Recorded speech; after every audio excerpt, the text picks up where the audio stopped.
pourquoi, quel est l'intérêt en fait de dépenser son argent comme ça dans des objets pour soi-disant la collection, t'achètes trop, tu prends pas de plaisir avec ce que t'achètes, tout ça, il n'y a plus de plaisir à faire ça, etc.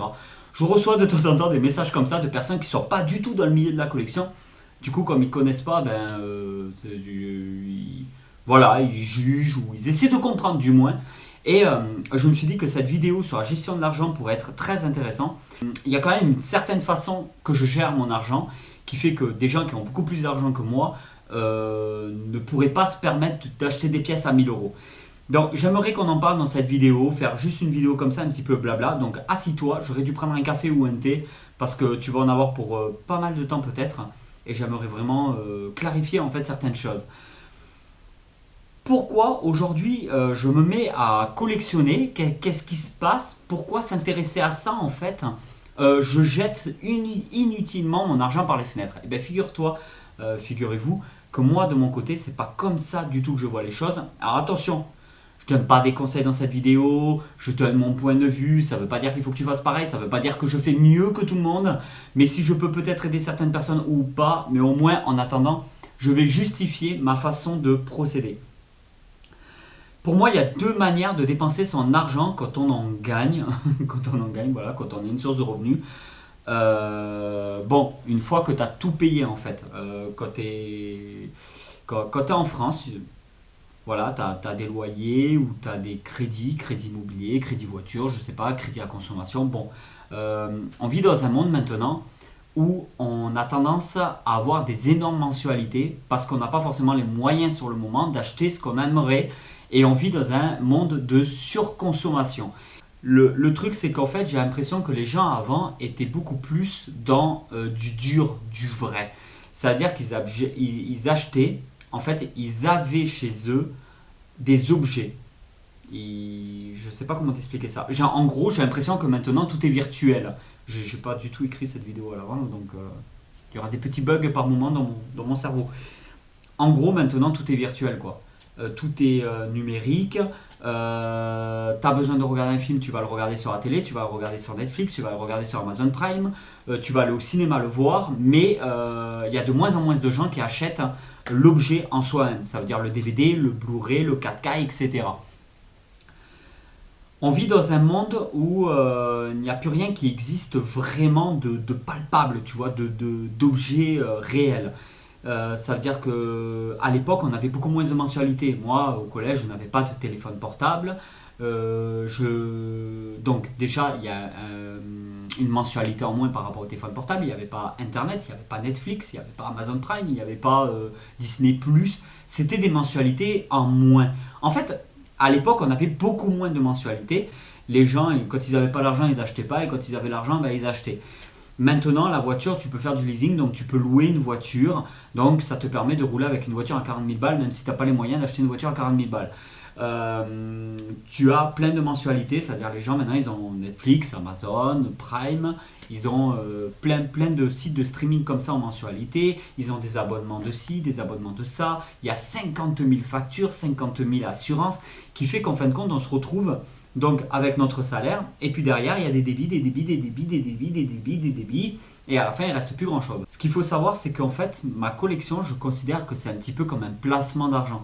Avant, il y a quelques années en arrière, je faisais 4, 5, 6 cinémas par mois, et des fois ça m'arrivait dans la même journée, dans la même après-midi, d'aller 2 fois au cinéma par exemple, et de faire des fast-food, Burger King, McDo, enfin il n'y avait pas encore Burger King quand je dépensais mon argent comme ça, mais il y avait du McDo, tout ça, tout le temps. Et quand j'achetais un objet, quelque chose, j'achetais sur un coup de tête. Maintenant, j'ai une gestion de l'argent qui est totalement différente. Ça veut dire que maintenant, je fais un cinéma par mois, je fais un seul restaurant par mois. Je mange beaucoup plus équilibré parce que maintenant on fait les menus à la semaine, les repas chaque soir. En fait, on fait nous-mêmes les repas maison. Donc, on mange en plus de ça plus sainement. Et au final, niveau budget, on a économisé une somme par mois qui est très très importante, une somme considérable d'argent parce que forcément, quand tu fais 5-6 cinémas et restaurants par mois, même voire plus, à la fin du mois, tu as 400 balles qui sont parties. Hein. Ça, c'est le consommable. Parce que moi, je considère qu'on dépense notre argent soit dans quelque chose de durable, soit dans du consommable. La clope, l'alcool et les loisirs divers, comme par exemple, si tu veux, quand tu vas au cinéma, tu regardes ton film, tu as dépensé ton argent, tu ressors, et ben, le film, tu l'as pas, tu ne le possèdes pas, et ton argent, et ben, tu l'as perdu en regardant le film. Tu as passé un excellent moment, c'est un plaisir, et c'est pour ça que je continue à faire des cinémas, ça c'est clair et net, et je continuerai à en faire, et je défendrai les cinémas, ça c'est pas un problème. Mais moi, j'aime bien aussi acheter derrière. Ça veut dire que je préfère me faire peut-être moins de cinéma et acheter le film en Blu-ray, en steelbook et tout, parce que moi, j'adore en fait. Je collectionne en même temps l'objet. Je contribue donc aussi à tous ceux qui ont travaillé pour le film, tout ça, parce que quand tu achètes le Blu-ray, ben forcément, il y a une part qui revient au vendeur, il y a une part qui revient au créateur, les licences, etc., etc. Et en même temps, l'objet, je peux le revoir indéfiniment parce que maintenant, on peut acheter le film directement sur Netflix, Amazon Prime, Disney+, et tout. Mais tu l'as en virtuel, tu ne l'as pas en réel chez toi, en objet. Et moi, j'aime bien ce côté de posséder en fait les objets. Et comme je t'ai dit, c'est une façon pour moi aussi de mettre de côté une part de mon argent parce que je mets de côté de l'argent un petit peu tous les mois en banque et je mets une part de côté aussi pour la collection parce que je considère que je ne perds pas mon argent ou très peu ou limite j'y gagne même. Ça on ne peut pas trop savoir, c'est la spéculation. Comment aujourd'hui j'arrive à faire en sorte de dépenser, comment aujourd'hui je peux dépenser de l'argent dans une statue à 1000 euros. Tout simplement parce que déjà je collectionne depuis pas mal d'années maintenant et puis il y a des objets qui prennent de la valeur que je peux revendre et forcément ça fait une plus-value qui me permet d'avoir des objets, peut-être moins d'objets, mais des objets de beaucoup plus grande qualité ou beaucoup plus grande ou en résine, ou des objets qui, qui, qui vont coûter beaucoup plus cher à l'achat. Donc déjà il y a ce côté-là. Et donc c'est de l'argent de la collection qui retourne dans la collection, en gros c'est de l'argent qui tourne. Et il y a le côté aussi qu'il faut trouver le problème à sa source. La plupart des gens veulent toujours gagner plus d'argent, mais ils ne vont pas forcément se dire que le problème à la source, il faudrait peut-être voir dans quoi on dépense notre argent et peut-être revoir déjà les mensualités. Parce que ça ne sert à rien de vouloir gagner, mettons, 70 euros de plus par mois si derrière, en fait, dans nos mensualités, il y a 70 balles qui s'envolent tous les mois dans des conneries à droite et à gauche qu'en fait, on ne se sert même pas. Et déjà, il faudrait revoir les mensualités. Peut-être des fois, il faut changer d'assurance, aller ailleurs parce qu'elle est moins chère pour proposer le même service. Il y a des choses comme ça. Donc, c'est bien aussi de revoir nos mensualités, de revoir comment on fonctionne. Et moi, en faisant ça, j'ai économisé beaucoup d'argent tous les mois. Et beaucoup d'argent tous les mois, ça fait beaucoup d'argent à la fin de l'année, en fait. Et cet argent à la fin de l'année, ça me paye une statue, une prime, par exemple. Tout simplement. Ou autre chose, ou un petit voyage, ou quelque chose comme ça. Mais je dépense beaucoup moins qu'avant dans du consommable pour me focaliser plus dans des objets de collection. Ensuite, j'ai une wishlist aussi tous les mois. J'ai une liste d'objets en fait que j'aimerais me payer. Et j'attends toujours 30 jours avant d'acheter quoi que ce soit. Comme ça me permet en fait, si tu veux, de savoir si je le veux vraiment. Parce que en fait, quand je revois ma liste au fur et à mesure du temps, je me dis, ouais mais cet objet, ça fait déjà 6 mois qu'elle est sur la liste. Est-ce que je vais vraiment la prendre un jour? Est-ce que vraiment j'ai envie de la prendre parce que j'aurais peut-être déjà acheté. Donc en fait, je l'enlève de la liste et de temps en temps, je mets des nouveaux objets dans ma liste. Mon objectif principal, ça a été de revoir le problème à la source. Ça veut dire que j'ai réduit énormément mes mensualités dans des conneries que j'achetais et que j'avais pas forcément besoin. Donc déjà, j'ai économisé beaucoup d'argent de ce côté-là.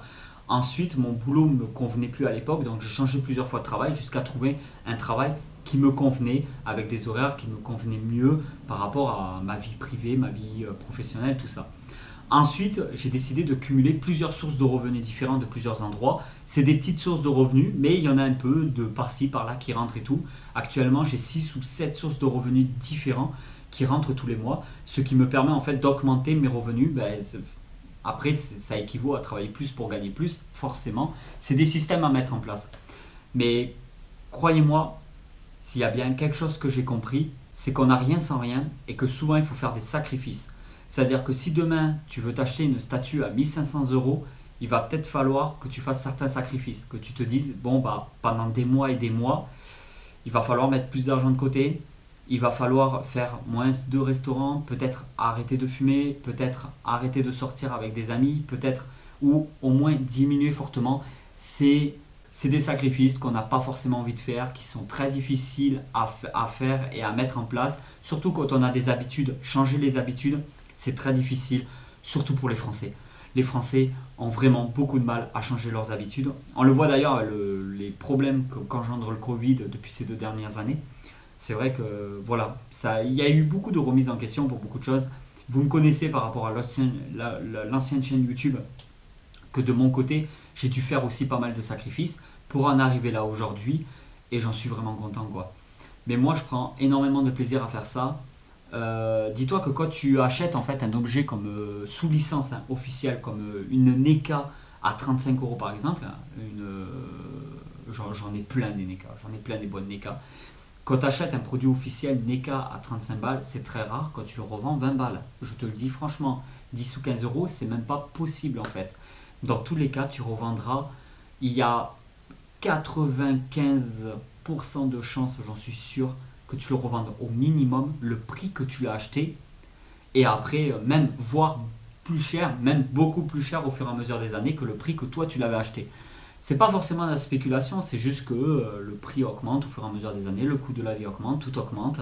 Et quand tu achètes un objet de collection, une statue Prime il y a 6 ans en arrière, ne coûtait pas aussi cher qu'une statue Prime maintenant, et ne coûtera pas, celle que tu vas acheter maintenant ne va pas coûter aussi cher que celle que tu achèteras dans 4 ans. Ça, je te le garantis. On le voit, tous les ans les prix augmentent, et s'il y a bien un truc que j'ai appris, c'est que les prix, moi je l'avais vu déjà avec le passage à l'euro, hein. Quand les prix augmentent, ils descendent pas, hein. Moi, j'ai jamais vu de ma vie des prix descendre, hein.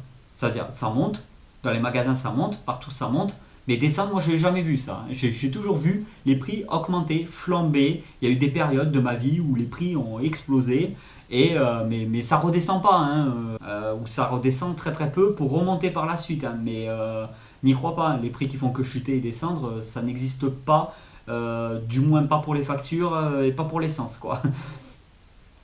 Donc en fait, voilà, j'ai eu des concessions à faire, j'ai eu des sacrifices à faire. Je mets tous les mois une sacrée somme de côté, que je ne touche pas, que je laisse de côté pour certains projets qui aura lieu que dans quelques années, et je l'espère si tout va bien. Et je mets une autre part de mon argent dans la collection, parce que pour moi c'est aussi une manière de mettre en place, voilà, d'avoir des objets. Dis-toi que si demain j'ai un gros problème financier, ça peut arriver, il y a un gros coup dur et j'ai un gros problème financier, comment je vais faire? Eh ben dis-toi que c'est malheureux à dire, ça sera peut-être un sacrifice de ma part, mais si je vends cette magnifique Jeep de Jurassic Park, d'Iron Studio en résine qui se trouve ici, elle vaut 700 balles, elle vaut même plus de 700 balles à l'heure actuelle. Voilà, 700 balles, ça résout déjà pas mal de problèmes, ou un gros pourcentage d'un gros problème. 700 balles, ça résout, voilà, j'ai un Thanos à 1500 balles, ça résout des problèmes. Donc en fait, le fait d'avoir des objets, le fait d'avoir de l'argent de côté, c'est bien. Le fait d'avoir aussi des objets de collection derrière, c'est aussi très très bien, parce que ça peut te permettre derrière, malheureusement, de faire des sacrifices, mais ça pourrait te retirer un problème en fait. C'est du plus-value, c'est du vrai, c'est du palpable, c'est des choses que tu possèdes, que tu as, des objets, tu vois. C'est bien. En fait, je suis content quand je rentre chez moi, je passe devant les vitrines, je vois qu'il y a plein d'objets, plein de licences différents. Il y a de la nostalgie parce que j'ai dans des vitrines des jouets de mon enfance. J'ai dans la vitrine par rapport à des films comme je sais pas, Independence Day, Star Trek, Total Recall, E.T., des films même d'horreur et tout, du Chucky, du Freddy. Il y a de tout en fait, et c'est des choses qui me font plaisir, c'est des choses que j'aime, c'est des choses que j'apprécie, et qui ne revient pas si cher que ça à la longue, parce qu'en fin de compte, déjà d'une part, je considère que je stocke mon argent, et d'une autre part, je considère aussi qu'une fois que tu l'as acheté, tu le possèdes, tu ne repayes pas tous les mois.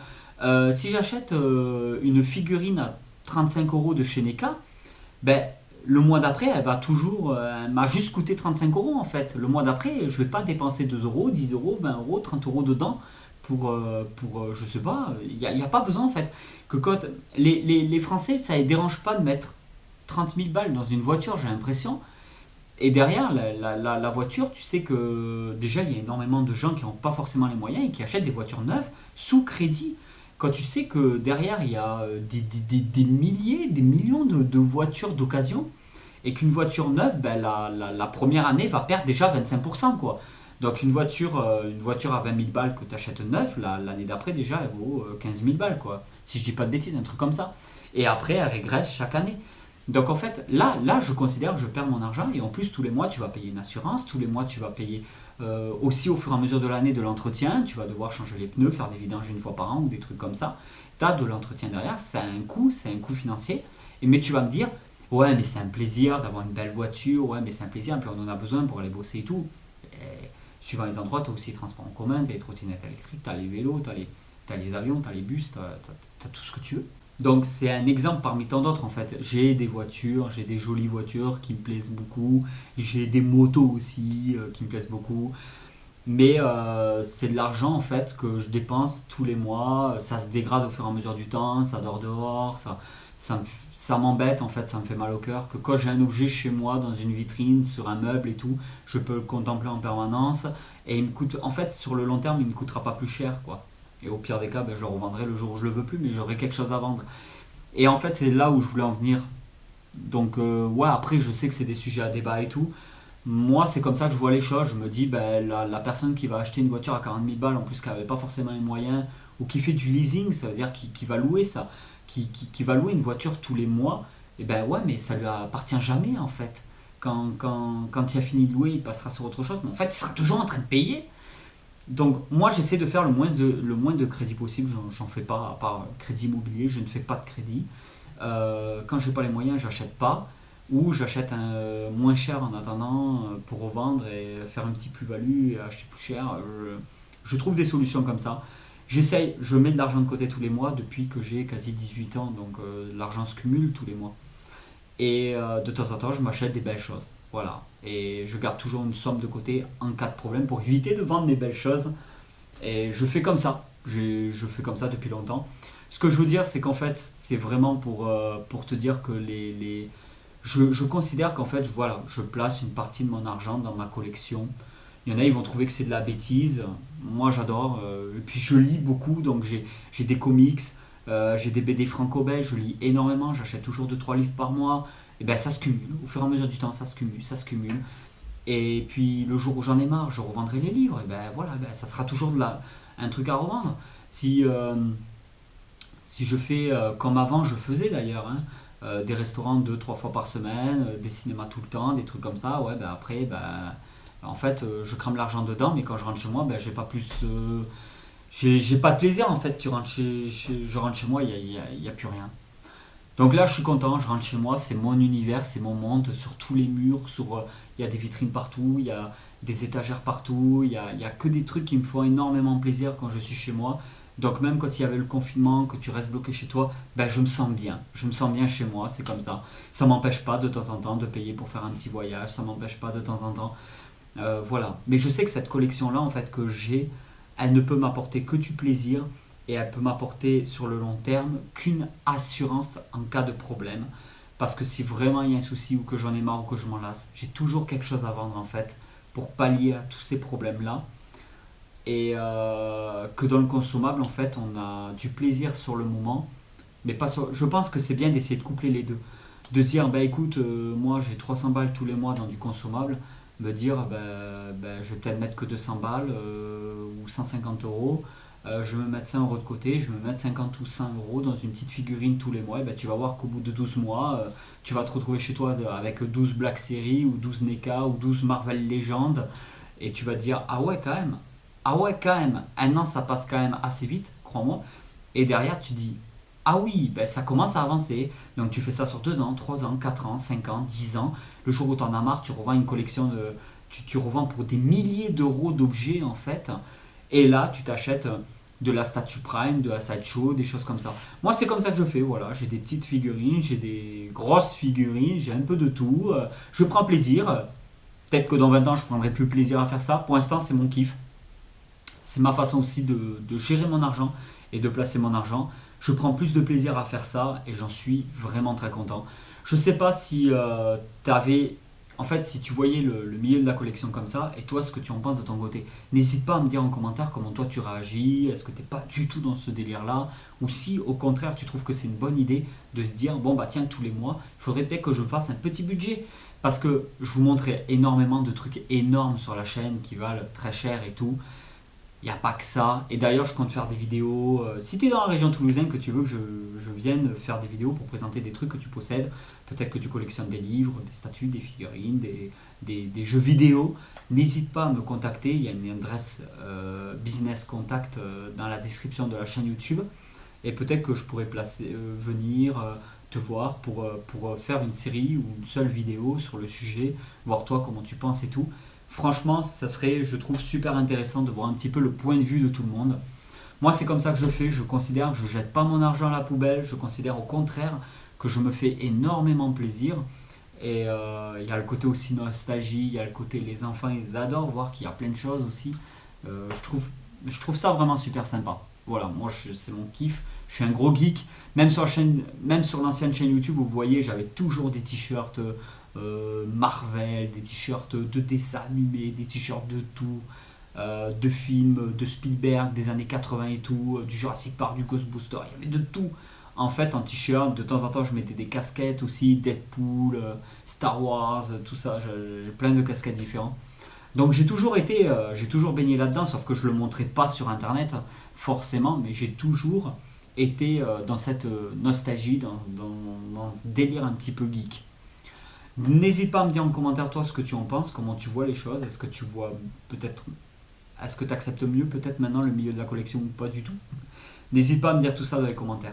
N'hésite pas à aller voir les autres vidéos de la chaîne YouTube, il y a des tas de vidéos où je présente énormément de choses que là pour une fois dans une vidéo où je ne montre rien, il y a quand même quelques trucs derrière si ça t'intéresse, mais je crois que c'est bien la première fois dans une vidéo que je montre vraiment pas grand chose. Allez tout le monde, ciao.